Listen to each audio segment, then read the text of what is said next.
NBA Now is sponsored by Mint Mobile, a cell phone provider with plans starting at just $15 per month. Save some money in a time where it's hard to do so with Mint Mobile by going to mintmobile.com/chatsports. We'll talk a little bit more about them later on in the show. I'm your host, Harrison Graham. Welcome into NBA Now. We got some rumors to catch you guys up on, including around Colin Sexton, one of the top free agents remaining, is a restricted one. Report coming out of Cleveland that the Cavs have made Sexton a 3-year offer for roughly $40 million. That would be kind of in the $13 million per year range, a little more than if it's right at $40 million. Here's Chris Fedor of Cleveland.com, who's been covering this situation pretty closely. He says the Cavs have made, from what I've been told, is a multi-year contract offer to Colin Sexton, one that they feel is reasonable based on the fact that he has no market and he has no other offers. So think of like a 3-year, $40 million deal. It's way less than what Colin initially wanted. I don't know if that's the kind of deal that Colin and his camp would be willing to take. Now, Colin Sexton is in a tough spot for a couple of reasons. One, he's coming off that knee injury. Two, he wants to stay in Cleveland, but he wants to make $20 million per year, and it doesn't appear that they're going to go that high. And three, it doesn't sound like another team will sign him to an offer sheet of anywhere near that number either. So it's like, okay, what do you do? Do you take this 3-year deal for $13 million-ish per year? It's a decent offer, but if you ball out, I mean, when he's healthy, he's worth more than that. Here's what I feel like are his realistic options. Number one, demand a trade. I know he's not under contract, but basically tell Cleveland, I don't want to be here, so sign and trade me to a different team. You can get something back. I think a team like the Dallas Mavericks could send a couple of pieces and a first-round pick back. He gets a fresh start. Cavs get some assets. They don't have to pay Colin Sexton. Number two, he can take the Cavs offer of 3 years and $40 million if it's in that range. Number three, he could play under the qualifying offer, which was what all restricted free agents sign, and his is worth $7.2 million for this upcoming season, which would then make him a unrestricted free agent next year. So say he plays for the $7 million and change this year, balls out,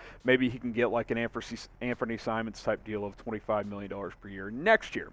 Because I believe that Colin Sexton is worth more than this rumored offer of 3 years and $40 million. I think he's a $20+ million player. I mean, a year ago, if you asked who's the better player and asset, Colin Sexton or Jalen Brunson, I think most GMs would say Colin Sexton. Now, all of a sudden, he has a injury and Jalen Brunson takes a step forward, and Brunson's worth over $25 million per year, and Sexton's worth $13. You're talking about a career 20-point scorer in 4 or 5 years in the NBA, a really good three-point shooter, a guy who can create a little bit as well. If he's right, he's right up there with Brunson and Anthony Simons, if not more established in this league at this point in his career. So I think he's in a tricky spot. I'm not sure what I would do. I don't think I'd take that offer if I was Sexton. I'd almost rather gamble on the QO and then go unrestricted next year. But we'll see what happens. I don't think this is over. I don't think he'll take that. Maybe he could go to Cleveland, say, hey, 1 year, $15 million, doubles the QO, and it makes him unrestricted next year. Maybe that could be something that's fair for both sides. What do you guys think? What will Colin Sexton's next team be? Type C for the Cavs, type O for other. If you want to overachieve, predict a different team down in the comments down below. All right, next up on our trade rumors is a couple of trade rumors. Storylines are unfolding.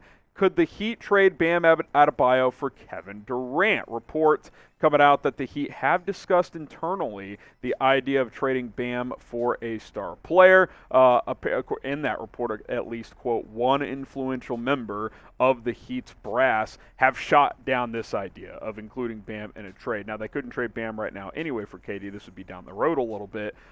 But there's some debate within that front office. Would we include Bam? Would we not? Now, on the flip side of things, the Nets, for example, if it was for a Kevin Durant trade, to me, not having Bam Adebayo in it would be a non-starter for Brooklyn. I don't think they would take a Tyler Hero, Duncan Robinson centered deal, and why would they? Because they can get better offers out there. I would trade Bam for KD if I was Miami. It would be hard. He's 25 years old. You could argue he's still improving as a player, and obviously Kevin Durant's going to be 34 this year. But this is a team ready to win right now. You get Kevin Durant in here while upgrading from Bam Adebayo. Sure, you'd have to throw a couple of other pieces in there too, but a Bam-centered deal, I don't think you'd have to give up too much more player asset. Maybe you throw Duncan Robinson and some picks in there and you call it a day.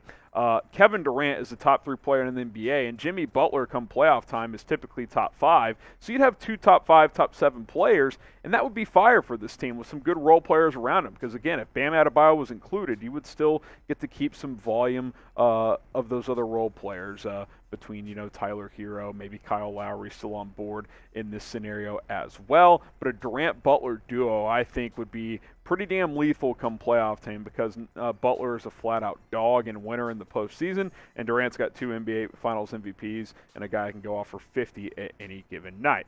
Would you include Bam Adebayo in a trade for KD? You're Pat Riley. You're in charge. Would you do it? Type Y for yes. Type N for no. Let me know down in the comments section.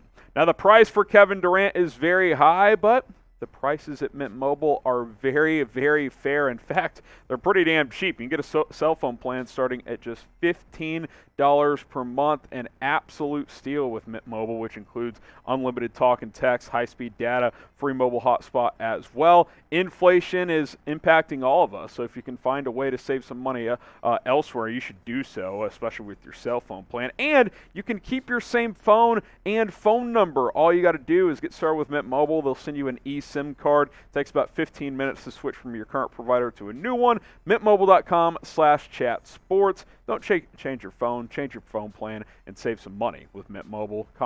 Link in the comments and in the description. All right, can't do an NBA Rumors Roundup without talking about Donovan Mitchell in the latest here. Buzz around Mitchell has quieted down in recent days. I mean, there's still certainly a lot of reports out there that still hold firm. Knicks remain the favorite to get him, and the reason that is because New York has 8 tradable first-round picks, 8 first-rounders that they can send in any trade. So this was reported as an offer that the Jazz have made, at least loosely reported, that the Jazz offer the Knicks a deal to send D. Mitch to New York for 6 first-round picks, Quentin Grimes, Emmanuel Quickley, Obi Toppin, and Miles McBride. Predictably, the Knicks turned down that offer because, let's be honest, I love Donovan Mitchell, but 6 first and 4 young players, all of which who have pretty decent potential. I would say they all at least have starting potential. Maybe a couple of them have all-star potential.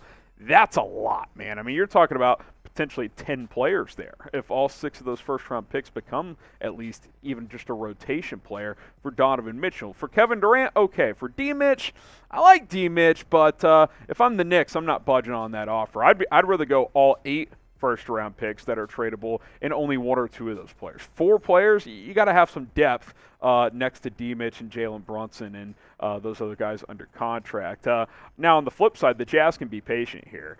Mitchell's under contract. They don't have to force it here. Danny Ainge is not going to take less than $1 for $1 at least. If not, he's going to get $100 or $1.20 on the dollar for Donovan Mitchell. He's a smart executive. Ran the Celtics for years. Got a haul for Rudy Gobert. They're going to be looking for something similar, if not more, for Donovan Mitchell. I expect them to be patient and not force it.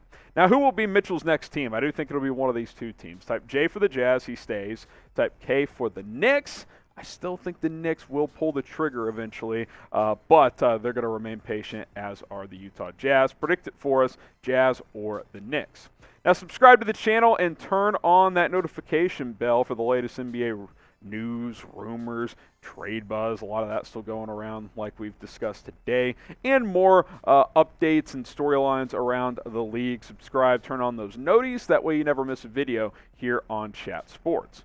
All right, one more player to talk about, James Harden. There's some contract discussion going on out there. Obviously, he signed that 2-year, $68 million deal with a second-year player option, which was a discount. He opted out of a $47 million player option for this year. This year he's only going to make about $32 million, $15 million less. Now, Mark Stein reports that there's, quote, suspicion around the league that Harden will get a new max contract next summer, while he did them a favor this year that, maybe just maybe Daryl Morey, his old pal, said, hey, do this year, give us some flexibility to chase the title. We'll take care of you next year. That's kind of what Stein said here. Quote, There is a suspicion in some corners of the league that Harden had to have consented to this arrangement because he secured a wink-wink guarantee about the future, meaning a promise from Morey that would allow Harden to recoup what he left on the table this offseason by declining the player option for next season. Remember, 2-year deal with the player option.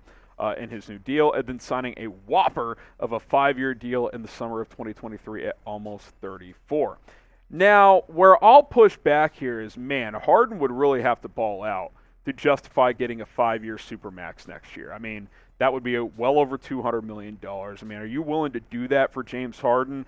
I wouldn't do it right now based on the last couple of years. Now, he's still a good player. He's still going to give you over 20 points and probably over 10 assists and grab some rebounds as well. But he's got to prove a lot. The efficiency needs to go back up. He's got to get into better shape, and he's got to be able to prove this year that he can be a winning elite-level player that's relied upon every single night, because that is what max contract guys are, especially on into their 30s. He's got to deliver this year. And what I mean by that is not necessarily a championship for Philadelphia, but he's got to get closer to what he was in his Rockets days than what he's been the last year and a half. The commitment hasn't been there, and I commend him for taking less this year, but he can't just assume, like, oh, Morey's going to take care of me no matter what. Like, no, he's got to play better. He's saying the right things. He's got to do the right things, get in the gym, and be ready to go.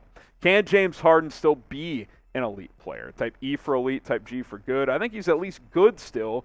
Can he get back to being elite? That's the question we all want to know. E for elite, G for good. I'm Harrison Graham. We'll see you next time here on Chat Sports.